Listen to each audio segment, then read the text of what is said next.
Welcome to the January 27th, 2017 edition of Colorado Inside Postgame, a special web-exclusive production here on Channel 12. Let's get a quick take on the historic anniversary we reached. We're kicking off our 25th season, making Colorado Inside Out the longest-running public affairs program in Colorado history. You're seeing some of the images from our show in the many, many years, both proud moments and maybe some not-so-proud moments with me in that wig in the 1973 show. So we wanted to get an extra moment after the show to talk about the impact of us hitting our 25th year.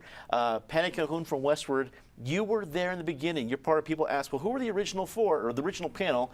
The original host was Ken Hamblin. We had Patty, we had Sue O'Brien, Pierre Jimenez, and Al Knight were the original panel.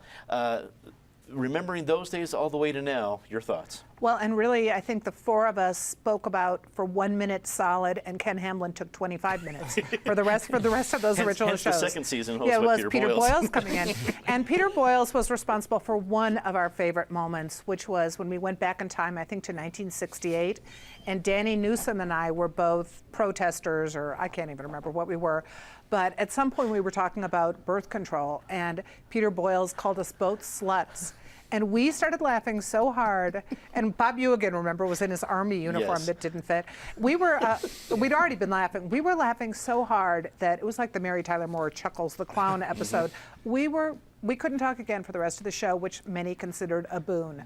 But what is so great about reaching the 25th now is now more than ever this show is important, now more than ever to have conversations in the community, to have people in the community come up to us. Just let's hope the feds don't pull the plug on public broadcasting. Yes, amen to that. We will still be finding a way to stick around. David Kolper of the Independence Institute and D.U. Law School. We talked about on the show, Al Knight kind of started our, back then it was kind of our conservative voice, and then when he retired from the panel, we had Tom Tancredo. He decided to get kicked up to Congress, which I'm not sure was a promotion from the stable, but he still moved on. And then that's when you were able to join us in 1998, more of a libertarian, and not just conservative, kind of always a little bit free thinker. What has been your reaction to being a part of the panel for, gosh, now almost 20 years?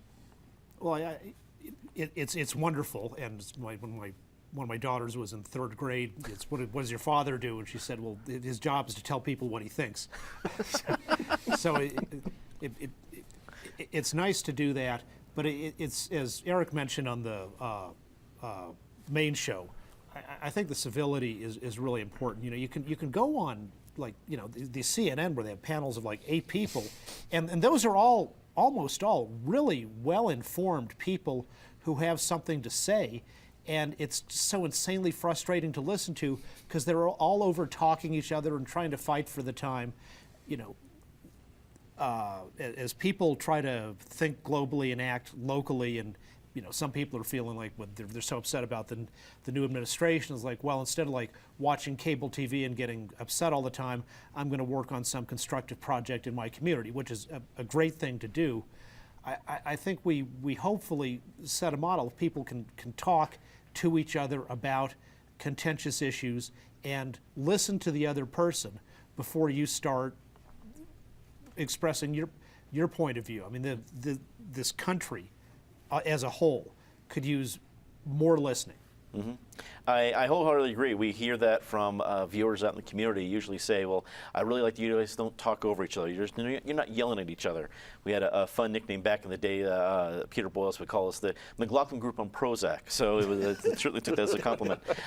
Eric Sonderman, political analyst. You've been with the show for a long time. I remember I started as an intern a million years ago, and I remember the list of all the different potential folks that would join us on the panel, and it was so long ago you were considered a Democratic strategist way back then, so we can tell it's been a long time since Eric started on the list to be on the panel now. But your thoughts? I've certainly done my evolution and proud of that evolution. I think if you're not changing your thinking or at least evolving, you're not living. If you're not challenging yourself, if you think the same thing that you did 20 years ago, what's the point of being involved in public affairs? I think of my kids, they were older. David mentioned his daughter when I guess she was in third grade or whatever, and asked what Dad did for a living.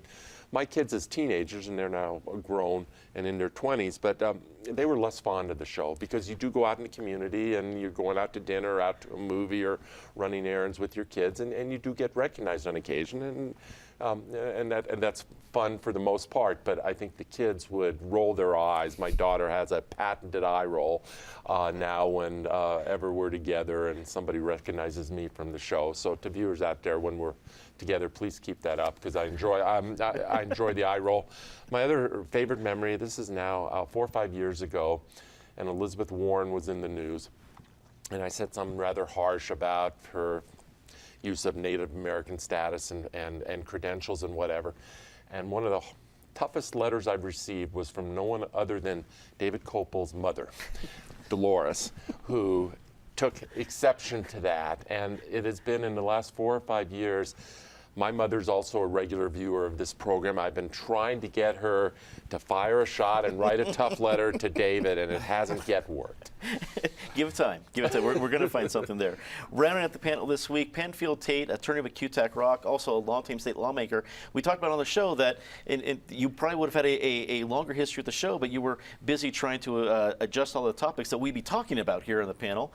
Now that you have flipped from being what we talk about to now being one of the talkers, what do you think? You know, I sort of see it as a natural progression. You know, when you serve in the legislature, you can argue and talk about laws, and when you come here, you can actually talk policy in much the same way and hopefully get people thinking. But I agree with everything that's been said around the table.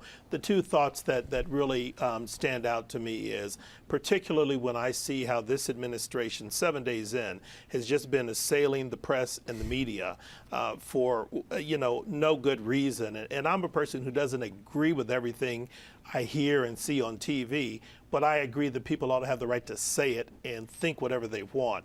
A program like this is more important than ever before. And second, I think we model a level of civility that reminds me of when I was a kid, when we'd sit at home. And, my dad was in politics, so we'd sit at home and we'd watch TV. And I remember Huntley and Brinkley and Walter Cronkite, and we'd ask questions of our parents about things they were saying or pictures we saw. And it just started a conversation about the community and the world around you. And that's what I think we offer. We do it, we disagree, we're not disagreeable in most instances, but we're able to bring different points of view to a variety of different topics and let viewers make their own minds up in terms of where they are. I think that's a service that needs to continue. Well, I will just add with a little bit at the finish here that I've been proud to be with the program when Barbara Jabali, the founder of the program, she was the very initial producer that created the program, took me on as an intern way back in 1996. And all through that time, not only have I been proud to be part of this program, part of the team that puts it together, but also seeing the reaction is in the community, I realized distinctly that we are here able to do this because of all of you. Because we hear from folks who like what they see, who don't like what they see, that argue with something that David said or Penn said or some crazy thing they love that Patty said.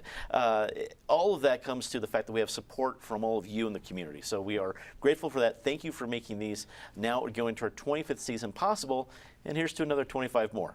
That is all the time we have for Colorado Inside Postgame this week. Leave us a comment. Tell us what you think. For everyone here at CPT 12, I'm Dominic Dezzutti. Thanks for watching.